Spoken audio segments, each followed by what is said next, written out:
doing a live stream while I'm driving. Well, just don't mind me. I'd like to just talk about a few things about Ralf Rangnick and also about what happened in the yesterday's game. There's a lot to talk about today. In fact, the top four race as well, and also Ralf Rangnick exposing Manchester United and the players today. So well, let's straight away dive into our first topic. The first topic will be definitely about yesterday's result, a disappointing result if you are a Man United fan, but a convincing, decent result for Liverpool fans and also all other fans who really don't really care because United is shit after all. So what are we going to talk about is that Ralf Rangnick has came out to say that there is a major change needed and there will be 7 to 8 players in this United squad who should be replaced and we should get new signings. So he clearly told that in today during the press, the post-match conference. Well, I think for the first time, I think Rangnick has actually came out to tell something. This is the thing about Ralf Rangnick. Whatever that he talks about is always going to be something good, and his life whenever he comes to when it comes to an interview, all his interviews will be definitely so promising, where it gives the fans a certain confidence, trying to boost their confidence level even though the team is not perfect and all this.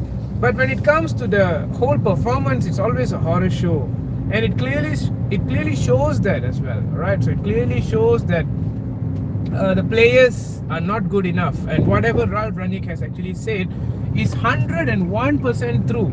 Like in terms of let's start off with the goalkeeper situation. I think Dean Henderson, he should move on. I don't think he will get any other opportunity with David De Gea still doing very well at this moment. So Ralf Rangnick is right about that. I mean, he didn't say Henderson in specific, but I'm just saying those players who should be out. So Dean Henderson is one, and then the next, if we move to the right back, I think Wan-Bissaka is also not good enough. Dalo, maybe he can come in the bench if we get a new right back. And then Harry Maguire, obviously no more. Lindelof, probably I might keep myself. All right, so maybe I'll keep Lindelof as another bench player, or just a starter when we need him. And then Eric Bailly, he's not even getting any chance to play. Even yesterday I really thought he would play. He's not being played as well, so he should move on. And then Luke Shaw, I don't know what's with Luke Shaw, but I hope Luke Shaw is another one who should also not be there. Alright, so these are some players that really have to move on in the defense line. Now let's move on to the midfield area. McTominay, he has to move on. Fred, I might just keep Fred as a substitution, as what I told. Pogba is definitely leaving. Marcus Rashford, probably I'll keep. I don't know, if he wants to leave, just let him leave. Bruno Fernandes, poor man, poor. He has been very poor recently. I don't know what's wrong with Bruno. So Bruno Fernandes is, I hope he gets back in form, because the Bruno that we know is not the Bruno that is currently is. He's missing a lot, not taking up chances, trying to make beautiful passes where he's not affording to. So I think Bruno Fernandes has to come back to his form. And then Ronaldo will definitely leave as well. So you can see that much of players who are leaving. So the players who are going to come in as well is very important. Alright, we really need good players to come in. We really need to conquer the midfield. If, like yesterday, even Mo Salah has mentioned that their midfield is too weak, where it gives them the ability to do all these one-on-ones in a very easy manner. So it's so easy for them to do all this. So when Mo Salah coming out and saying that, I don't disagree with him. I think he's right. Right, whatever he says is true. So so that's the thing about what Ralf Rangnick has exposed about United. Now, top 4 race. Tonight, Arsenal will be playing on against Chelsea, right? So Chelsea is definitely going to secure their third spot. Alright, I don't think they might be losing it, because they are now out from the Champions League as well. They have the FA Cup final, which is still a long way to go before the final. But I think Chelsea, it's time for them to start utilizing all their first team players. So in Arsenal, I got a feeling that tonight Arsenal will prove a point. For them to get at least a point, will then just leave them together to fight with Spurs, all right, who also is in a very bad shape.